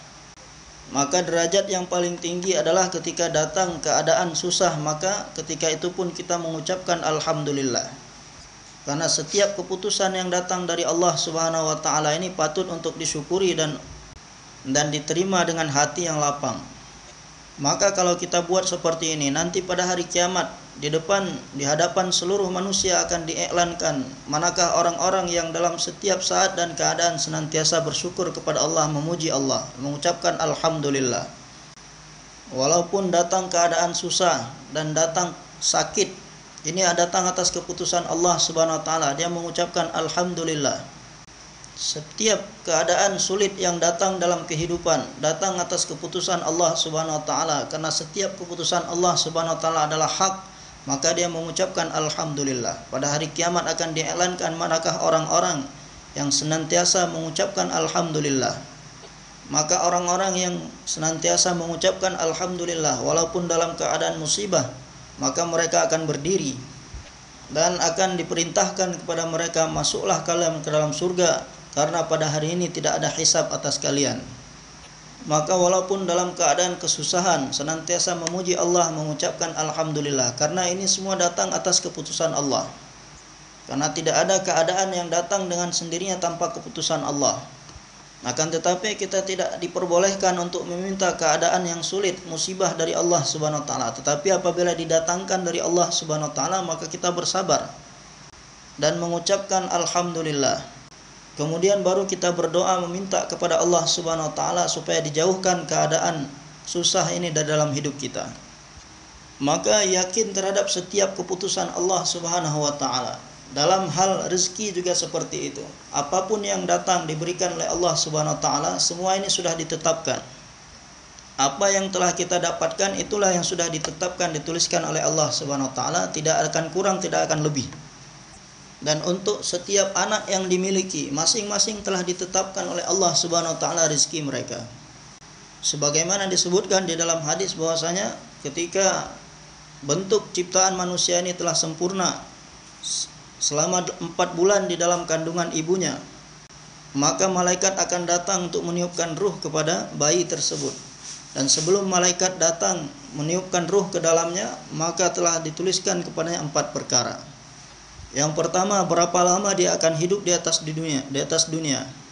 Jika ditetapkan dia hanya tinggal di dunia ini selama 24 jam, yakni dalam 1 hari, maka setelah 24 jam dia hidup di dunia, dia pun akan kembali kepada Allah, meninggal dunia. Sebanyak mana waktu yang telah ditetapkan seorang akan hidup di atas dunia ini, maka waktu itu tidak akan berkurang 1 menit pun ataupun bertambah 1 menit pun. Kemudian akan ditetapkan, dituliskan berapa banyak rezeki yang akan dihabiskan semasa hidup di dunia. Dan tidak akan berkurang ataupun bertambah 1 butir pun dari rezeki yang telah ditetapkan untuknya. Walaupun sebanyak apa saja usaha yang dia kerjakan untuk mendapatkan rezeki, dia tidak akan mendapatkan lebih dari apa yang telah ditetapkan. Ini jauh sebelum ditiupkan ruh ke dalam dirinya, telah ditetapkan oleh Allah Subhanahu wa taala berapa yang akan dia dapatkan. Jadi terkadang seseorang berusaha sebanyak-banyaknya untuk mendapatkan harta, tetapi setelah terkumpul harta yang banyak, ternyata dia tidak bisa menikmati sedikit pun harta yang telah dia kumpulkan. Orang lain mendapatkan manfaat dari harta tersebut, dia tidak mendapatkan apa-apa. Karena rezeki yang sesungguhnya itu adalah apa yang dia gunakan untuk dirinya sendiri. Maka rezeki ini telah dituliskan, telah ditetapkan, tidak akan bertambah ataupun berkurang sebutir pun. Kemudian umurnya akan ditetapkan, berapa lama dia akan hidup di atas dunia ini. Kemudian apa yang akan dia kerjakan semasa di dunia ini, semua akan dituliskan. Dan Allah subhanahu wa ta'ala mengetahui setiap apa yang akan dikerjakan. Kemudian bagaimana keadaannya ketika mati nanti. Dia akan mati dalam keadaan apa? Apakah dia mati dalam keadaan bahagia dan sukses dengan membuat Allah subhanahu wa ta'ala ridha? Ataupun dia akan mati dalam keadaan celaka karena membuat Allah subhanahu wa ta'ala murka. Allah subhanahu wa ta'ala maha mengetahui bagaimana keadaan kematian seseorang dan telah ditetapkan oleh Allah subhanahu wa ta'ala. Maka 4 perkara ini telah dituliskan sebelum ditiupkan ruh ke dalam manusia. Maka bagaimana kita beriman, yakin yang sempurna terhadap takdir keputusan Allah dan ketetapan Allah. Apa yang telah ditetapkan, apa yang telah diputuskan, itulah yang akan dia dapatkan. Maka untuk itu keberkahan yang akan dia dapatkan adalah dengan amal-amal Nabi sallallahu alaihi wasallam. Karena dunia ini adalah tempat beramal dan kebendaan dan asbab ini adalah ujian. Kemudian setelah kematian baru akan dimulai kehidupan yang selama-lamanya yang sesungguhnya. Yang mana kehidupan setelah kematian inilah perkara yang pasti dan kehidupan yang tidak akan ada habis-habisnya selama-lamanya. Bagaimana untuk mendapatkan kebahagiaan dalam kehidupan yang selama-lamanya setelah kehidupan dunia ini adalah dengan yakin yang sempurna terhadap zat Allah subhanahu wa ta'ala. Kemudian kebahagiaan akan didapatkan dengan amal-amal yang telah diberitahukan oleh baginda Nabi sallallahu alaihi wasallam. Yang pertama, kita mesti meyakini perkara ini, kemudian kita belajar perkara ini melalui Quran dan Sunnah. Dan amal yang paling besar di antara seluruh amal-amal adalah salat. Yang mana di dalam sebuah mafhum hadis disebutkan bahwasanya barang siapa yang menjaga dan menyempurnakan salatnya, maka di dunia ini Allah subhanahu wa ta'ala akan bukakan kepadanya pintu-pintu keberkahan. Menjaga salat yakni menjaga wudu yang sempurna, istinja yang sempurna, dan sunnah-sunnah lainnya sebelum mengerjakan salat. Kemudian menyempurnakan salat adalah bagaimana salat dengan cara yang dicontohkan oleh baginda Nabi sallallahu alaihi wasallam, berdiri, ruku dan sujud dan lain sebagainya, semuanya mengikuti cara Nabi sallallahu alaihi wasallam. Maka akan dihilangkan kesempitan dari hidupnya. Kemudian ketika dimasukkan ke dalam kubur, kuburnya pun akan berubah menjadi surga. Kemudian ketika dibangkitkan pada hari kiamat akan mendapatkan catatan amal dari sebelah kanan. Yang mana ini adalah pertanda seorang mendapatkan kebahagiaan adalah mendapatkan catatan amal dari tangan kanan. Kemudian dari tempat perhitungan amal-amal menuju surga akan memakan waktu selama 1500 tahun perjalanan. Maka dia akan sampai ke surga dengan sekejap mata sebagaimana dan secepat kilat. Kemudian akan dimasukkan ke dalam surga tanpa hisab untuk orang-orang yang menyempurnakan salatnya. Yang pertama, yakin yang sempurna terhadap kalimah ada di dalam hatinya. Kemudian amal yang paling besar sempurna dilaksanakan oleh anggota badannya adalah ini salat. Maka hadirin yang mulia, asbab kebahagiaan ini dimulai dari hati. Yang mana Nabi SAW bersabda bahwasanya di dalam diri seorang manusia itu ada segumpal daging. Apabila gumpalan itu baik dan benar, maka setiap amal yang keluar dari anggota tubuhnya yang lain menjadi amal yang benar dan saleh. Dan apabila gumpalan itu rusak, maka setiap amal yang keluar dari anggota tubuhnya pun adalah amal-amal yang rusak. Kemudian beliau bersabda, ketahuilah bahwasanya gumpalan itu adalah hati. Ketahuilah bahwasanya gumpalan itu adalah hati. Ketahuilah bahwasanya gumpalan itu adalah hati. Maka untuk itu ulama mengatakan bahwasanya asbab kebahagiaan itu ada di dalam, bukan di luar. Apa dia? Yakni supaya hati ini menjadi hati yang baik. Dan demikian juga asbab-asbab kehancuran dan kecelakaan itu tidak ada di luar, ada di dalam. yakni apabila hati seseorang rusak, maka amal lainnya pun akan rusak. Kemudian apabila amal rusak, maka dunia pun akan hancur dan akhiratnya pun akan hancur. Maka hati ini perlu diusahakan. Bagaimana usaha atas hati? Hati yakni berusaha atas kalimah, supaya hati ini dipenuhi dengan cahaya kalimah. Maka untuk itu ketika kita mengucapkan kalimah ini dengan menganggap bahwasanya inilah kalimah yang hak, maka akan tumbuh benih-benih cahaya di dalam hati kita. Kemudian dengan mendakwahkan dan menzikirkan kalimah ini, dan dengan mengajak orang lain untuk mendakwahkan kalimah. Kemudian pada malam hari berdoa meminta kepada Allah Subhanahu wa taala, karena zat yang Maha memberi adalah Allah. Dengan amal dakwah ini, maka hati akan dipenuhi oleh cahaya. Maka ulama mengatakan siapa yang menjadikan dakwah ini sebagai maksud hidupnya, karena kita adalah sebagai naib baginda Nabi SAW, dan buat usaha dakwah ini dengan pengorbanan sebagaimana sahabat-sahabat radhiyallahu anhum. Dikarenakan mengucapkan kalimah, maka orang-orang Mekah mereka harus meninggalkan tanah air kelahiran mereka dan tidak boleh membawa anak, istri dan keluarga. Mereka harus tinggalkan semuanya dan berhijrah, dan mereka sampai ke Madinah Munawwarah. Maka setiap pengorbanan yang mesti dihadapi oleh seseorang ketika mengucapkan kalimah ini, maka harus dihadapi dengan bersabar dan tabah. Dan dengan segala ujian dan musibah yang datang, mereka tidak tinggalkan kalimah. Maka derajat kaum muhajirin ini adalah lebih tinggi dari yang lainnya, karena mereka telah mendapatkan ujian yang sangat banyak, sampai kota Makkah dibebaskan, kemudian harus bertempur dengan orang-orang kafir Quraisy. Berapa banyak ujian-ujian yang datang kepada mereka. Maka untuk itu di dalam Al-Quran disebutkan bahwasanya orang-orang yang beriman sebelum Fathah Makkah dan mereka telah buat usaha atas agama, dan orang-orang yang beriman setelah Fathah Makkah, maka dua orang ini tidak bisa disamakan. Karena sebelum Fathah Makkah ini adalah waktu-waktu yang banyak diberikan ujian dan cobaan. Maka sejauh mana orang mengamalkan agama ini dengan penuh kesabaran dengan segala macam ujian dan cobaan yang dia dapatkan, maka derajatnya pun akan semakin tinggi. Maka orang-orang yang menjadikan usaha Nabi ini sebagai maksud hidupnya dan terus buat usaha tersebut dengan penuh pengorbanan, maka Allah Subhanahu wa taala akan memberikan nur pada hatinya yang mana cahayanya akan melebihi cahaya matahari. Maka apabila seseorang memiliki kadar nur seperti ini dalam hatinya, maka akan memberikan kesan kepada orang-orang yang ada di sekeliling mereka. Dan kemanapun mereka datang, orang-orang di sekeliling mereka yang mereka datangi pun akan mendapatkan kesan daripada nur hati mereka. Maka setiap tempat yang didatangi oleh sahabat-sahabat radhiyallahu anhum, maka kekufuran telah hilang dari sana dan mereka pun telah menjadi orang-orang beriman. Karena derajat cahaya iman yang begitu besar yang ada dalam diri mereka sehingga mempengaruhi orang-orang yang mereka datangi.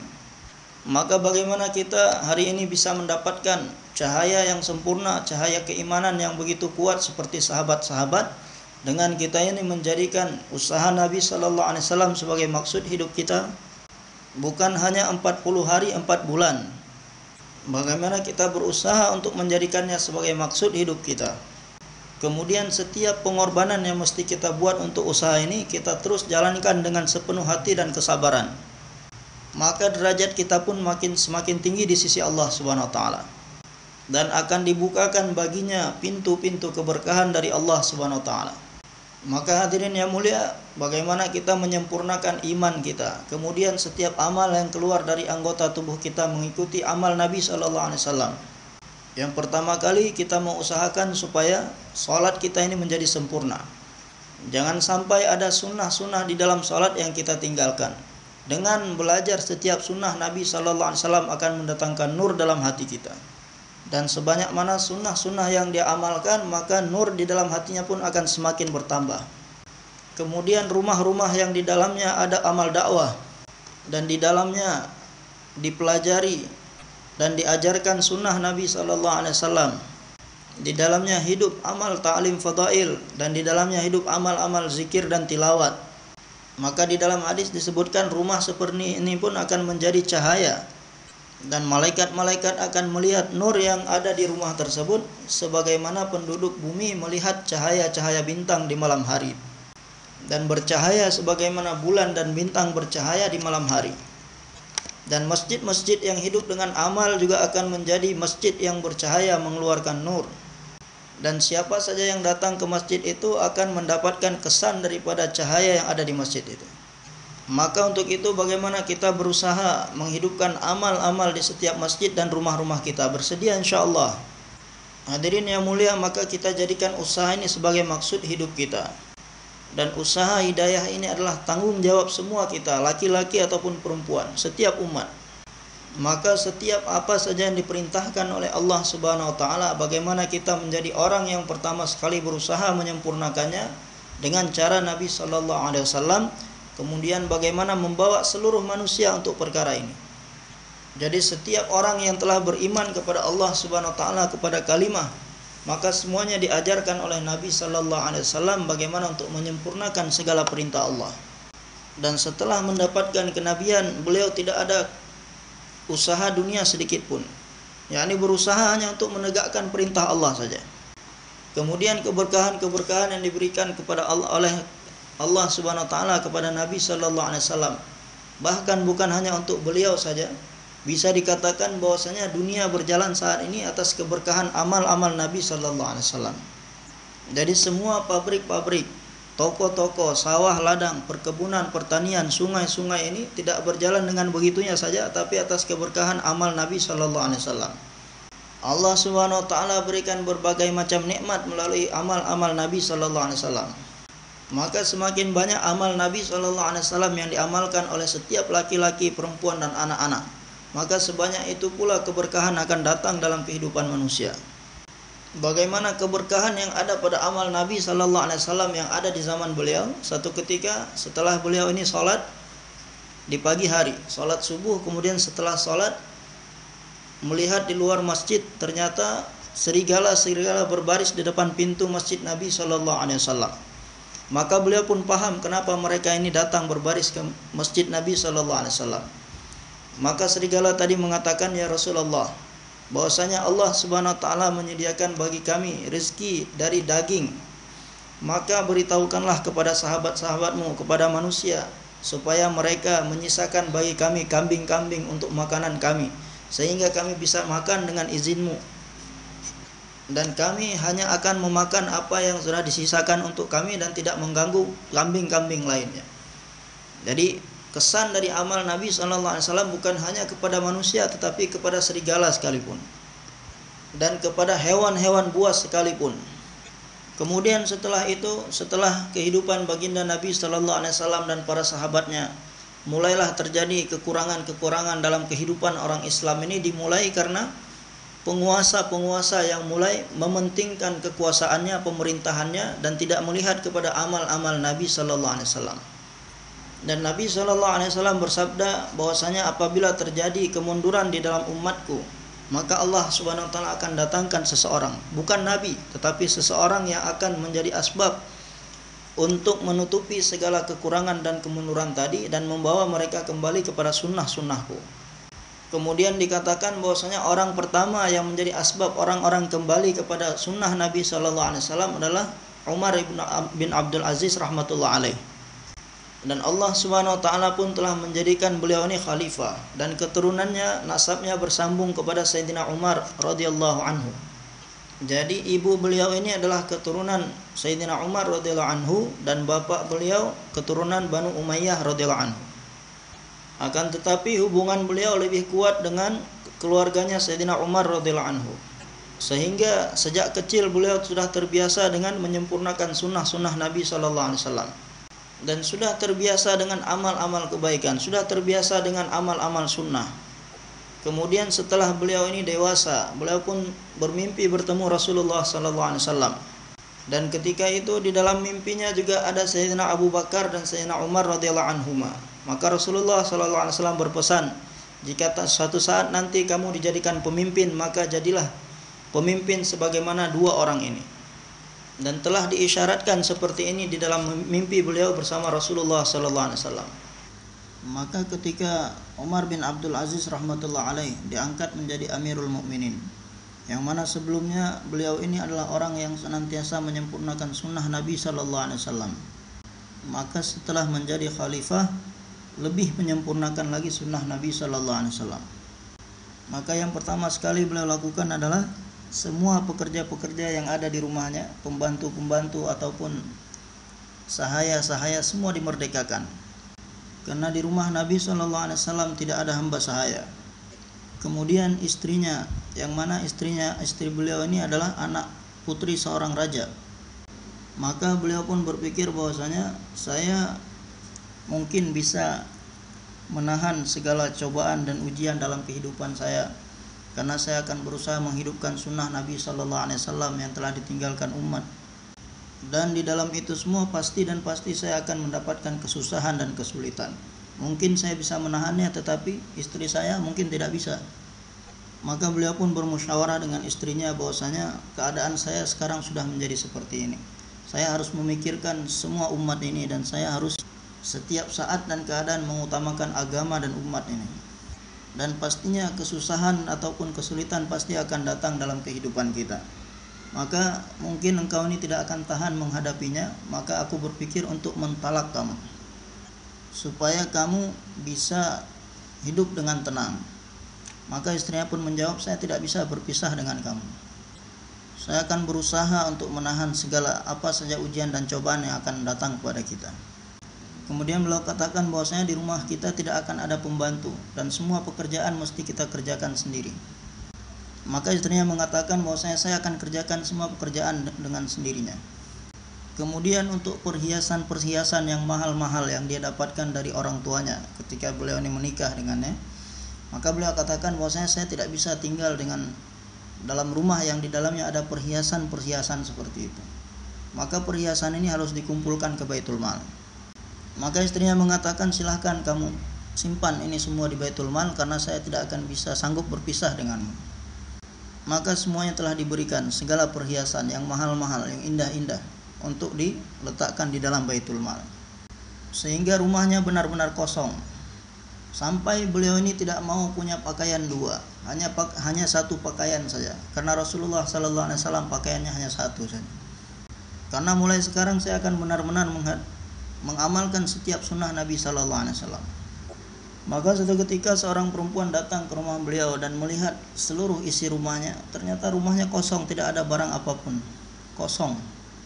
Maka perempuan tadi mengatakan kepada istrinya, setiap rumah yang saya datangi saya lihat di sana dipenuhi dengan barang-barang, sedangkan rumah kalian ini adalah rumah Amirul Mukminin, kosong, tidak ada apa-apanya. Maka istrinya mengatakan bahwasanya kalau rumah kami ini berisi, maka rumah lain akan menjadi kosong. Makanya rumah ini dikosongkan sehingga rumah-rumah yang lain berisi. Sehingga yang tadinya di rumah tadi ada satu tangga, yang mana tangga itu rusak. Maka seseorang telah memperbaiki tangga tersebut. Maka ketika dilihat oleh Umar bin Abdul Aziz, beliau mengatakan, ini siapa yang memperbaikinya? Maka seseorang mengatakan bahwasanya saya telah memperbaikinya untuk memudahkan kamu dan orang-orang rumah supaya lewat tangga ini supaya mudah. Maka beliau tidak senang dengan perbuatan orang ini, bahwasanya saya telah memutuskan bahwa tidak ada sesuatu pun yang akan saya perbaiki dalam rumah ini. Biarlah seperti itu semua.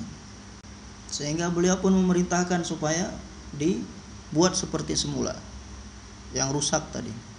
Yang perlu dihidupkan, yang perlu diperbaiki adalah di mana-mana orang meninggalkan sunnah, di sana mesti kita perbaiki sunnah, kita hidupkan sunnah.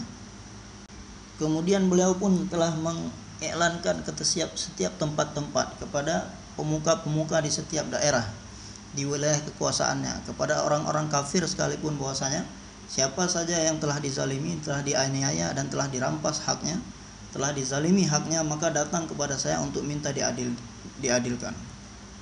Maka setiap orang kafir datang untuk membela haknya, bahwasanya Amir fulan, pemimpin fulan telah menzalimi saya, telah mengambil hak saya, telah mengambil kebun saya.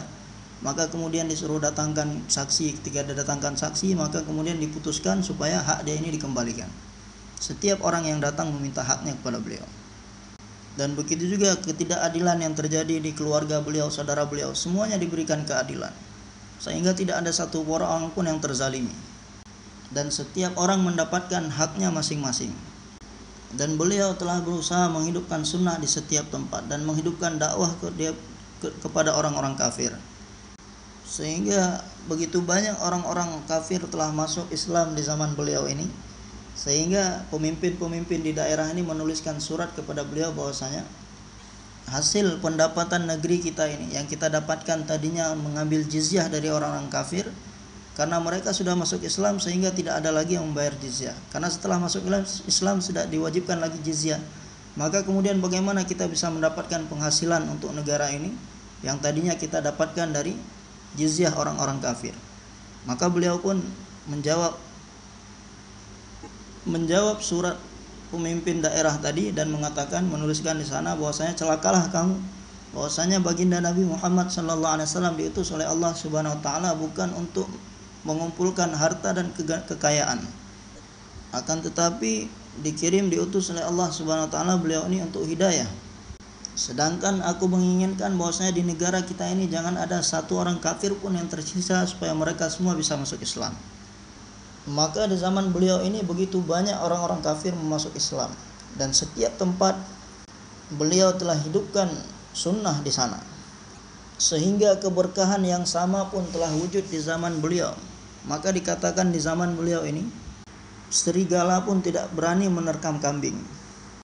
Jadi jangankan manusia ingin menyakiti manusia yang lainnya, bahkan hewan buas pun tidak berani menyakiti hewan lainnya. Ini semua disebabkan keberkahan amal sunnah yang beliau hidupkan. Pernah suatu ketika seorang pengembala kambing di tengah hutan, maka seketika itu kambingnya telah diterkam oleh seekor serigala. Maka melihat kejadian ini dia pun menangis. Datanglah seseorang bertanya, kenapa kamu ini menangis? Dia mengatakan bahwasanya kambing saya telah diterkam oleh serigala. Kemudian orang itu mengatakan bahwasanya ini hal yang biasa terjadi, kenapa kamu begitu menangisi seekor kambing yang diterkam oleh serigala? Maka orang itu mengatakan bahwasanya si pengembala tadi mengatakan, saya bukan menangisi kambing saya, tetapi semenjak Umar bin Abdul Aziz dijadikan sebagai khalifah, maka serigala tidak pernah menerkam kambing saya. Walaupun serigala ini masuk ke dalam kumpulan kambing saya, dia tidak menerkam satupun kambing saya. Tetapi hari ini seekor serigala telah menerkam satu kambing saya, maka bisa diketahui bahwasanya mungkin Umar bin Abdul Aziz sudah tidak ada lagi di dunia ini. Ini yang saya sedihkan. Maka setelah diketahui kebenarannya bahwasanya Amirul Mukminin Umar bin Abdul Aziz benar-benar sudah meninggal dunia. Kemudian ketika beliau meninggal dunia dan tidak meninggalkan harta sedikit pun, dan dari barang-barang yang beliau miliki setelah dijual kemudian dibagikan hasilnya kepada anak-anaknya, maka masing-masing anak hanya mendapatkan 12 dirham, ataupun pada sekitar 3 rupiah perak. Setiap anak hanya mendapatkan 3 rupiah perak. Tidak mengumpulkan harta sedikit pun di rumahnya. Bahkan sampai akhir hayat beliau tidak memiliki kain lain selain yang beliau pakai sampai akhir hayat beliau. Tidak ada kain yang lain untuk menutupi tubuh beliau, hanya satu pasang pakaian saja. Akan tetapi beliau telah menghidupkan sunnah di seluruh dunia dan mendakwahkan orang-orang kafir supaya masuk Islam. Bahkan pada masa kekhalifahan beliau tidak ada satu orang pun peminta-minta, karena beliau telah mengiklankan siapa saja yang punya uzur, buta ataupun pincang. Untuk orang-orang seperti ini yang punya uzur, maka biayanya ditanggung oleh pemerintahan. Beliau menanggung biaya hidup untuk setiap orang-orang yang uzur, dan begitu juga setiap orang yang bekerja pada beliau. Padahal anak-anak beliau tidak mendapatkan harta warisan yang layak untuk didapatkan. Akan tetapi anak-anak yang sudah terbiasa dengan amal-amal baginda, amal-amal sunnah Nabi sallallahu alaihi wasallam, sehingga mereka bisa memaklumi keadaan kedua orang tua mereka. Akan tetapi seorang bercerita bahwasanya di kemudian harinya, di antara salah satu dari anak Umar bin Abdul Aziz rahmatullah alaih yang hanya mendapatkan 3 rupiah warisan dari bapaknya, Pada suatu ketika ada satu laskar tentara Islam yang akan berjuang di jalan Allah Subhanahu wa taala. Maka salah satu dari anak Umar bin Abdul Aziz rahmatullah alaih telah memberikan kepada laskar tentara tersebut 400 ekor unta untuk digunakan berjuang di jalan Allah, yang hanya mendapatkan harta waris sedikit saja. Akan tetapi karena dengan keberkahan amal yang mereka kerjakan, Allah Subhanahu wa taala bukakan pintu keberkahan dalam kehidupan mereka. Karena pintu keberkahan ini bisa terbuka hanya melalui amal-amal keberkahan amal baginda Nabi sallallahu alaihi wasallam. Di dunia akan mendapatkan keberkahan, kemudian di akhirat nanti akan diberikan kedudukan yang tinggi di dalam surga. Maka usaha yang perlu kita buat yang pertama adalah bagaimana keimanan dan keyakinan ini sempurna di dalam hati, dan setiap anggota tubuh ini mengamalkan sunnah-sunnah Nabi sallallahu alaihi wasallam. Dan kita jadikan usaha ini sebagai maksud hidup kita, karena Nabi SAW adalah khatamun nabiyyin, dan Allah Subhanahu wa taala tidak memberikan kenabian pada siapapun setelah beliau untuk buat usaha hidayah. Maka tanggung jawab umat baginda Nabi SAW supaya buat usaha sebagaimana yang dicontohkan oleh beliau. Maka berusaha untuk diri sendiri juga menjadi asbab orang lain mendapatkan iman yang sempurna dan menghidupkan sunnah Nabi SAW dalam kehidupan mereka. Dan orang-orang yang menghidupkan sunnah Nabi SAW di saat semua orang meninggalkan sunnah beliau ini akan mendapatkan pahala 100 mati syahid. Maka setiap kita hendaknya berniat untuk menghidupkan setiap sunnah Nabi SAW. Dan barang siapa yang menghidupkan sunnah Nabi SAW yang sudah mati, sudah ditinggalkan oleh orang-orang dan tidak dianggap lagi sebagai satu sunnah oleh orang-orang, dia berusaha untuk mengamalkannya untuk dirinya dan menyiapkan orang-orang lain juga untuk menghidupkan kembali sunnah tersebut. Maka dia ini adalah orang yang cinta kepadaku, dan barang siapa yang cinta kepadaku maka akan menjadi tetanggaku, mendapatkan derajat yang dekat denganku nanti di surga Firdaus. Maka kita niatkan untuk menghidupkan sunnah ini di dalam diri kita dan seluruh umat, dan kita jadikan usaha ini sebagai maksud hidup kita. Maka kita niatkan untuk menjadikan usaha ini sebagai maksud hidup kita, menghidupkan setiap amal-amal yang kita sebutkan tadi, dan bagaimana supaya agama ini sempurna wujud diamalkan oleh setiap manusia, dan bagaimana kita berusaha untuk buat usaha sebagaimana yang dicontohkan oleh Nabi dan para sahabat. Maka tertib usaha yang dibuat sahabat ini adalah kebanyakan 4 bulan sampai 6 bulan mereka berada di luar untuk buat usaha di daerah lain ataupun di negara lain. Kemudian ketika mereka berada di makami mereka, setiap hari 12 jam usaha untuk menghidupkan amal-amal. Kemudian 12 jam selebihnya adalah untuk keperluan lainnya. Dan untuk menyempurnakan keperluan hidup kita, jangan sampai kita buat sesuatu yang melanggar sunnah. Yang mana kehidupan sahabat-sahabat dahulu, di pasar-pasar mereka pun hidup sunnah. Semoga Allah Subhanahu wa taala memberikan kepada kita taufik untuk mengikuti jejak langkah mereka dengan sempurna. Maka semua bersedia insyaallah untuk buat usaha sebagaimana tertib sahabat. Maka sahabat-sahabat ini pertama sekali untuk takaza agama, setiap saat dan keadaan mereka siap. Sebagaimana Sayyidina Abu Bakar Siddiq radhiyallahu anhu sampai 6 hari berturut-turut di rumahnya tidak ada makanan, berada dalam kelaparan. Akan tetapi siang malam terus sibuk dengan amal-amal. Maka untuk orang yang menyempurnakan amal dalam setiap saat dan keadaan, Allah Subhanahu wa taala membukakan pintu keberkahan kepada mereka, sehingga tanpa makan pun mereka bisa kenyang, dan tanpa makan mereka bisa mendapatkan kekuatan dengan keberkahan amal. Dan terkadang tanpa buat usaha, benda-benda dan harta datang dengan sendirinya.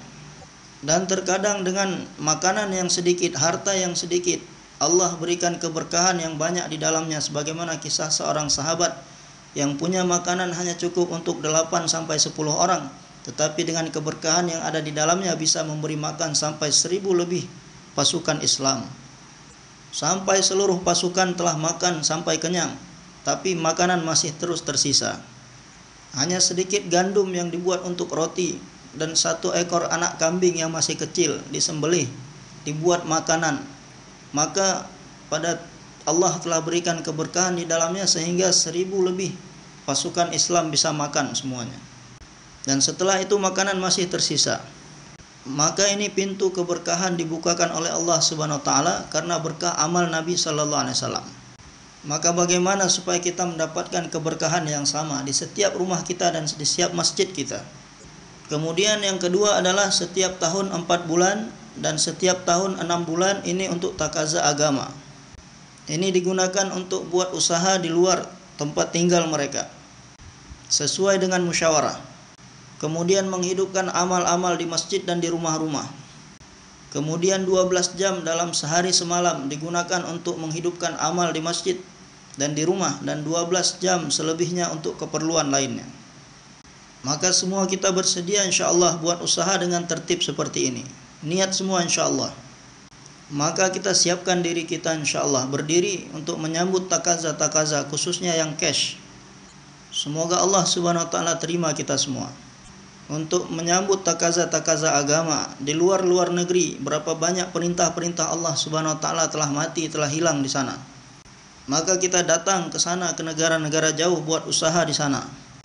Kita ajarkan orang-orang yang belum bisa membaca kalimah, dan kita ajarkan orang-orang bagaimana cara salat yang benar. Maka kita sabarkan diri kita sampai selesai tashkil insyaallah. Karena bayan ini hanyalah pembicaraan mengenai cara kerja, sedangkan kerja itu dimulai ketika tashkil.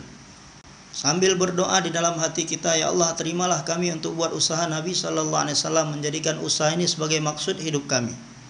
Maka siapa yang telah diterima oleh Allah Subhanahu wa taala, Allah bukakan pintu untuknya.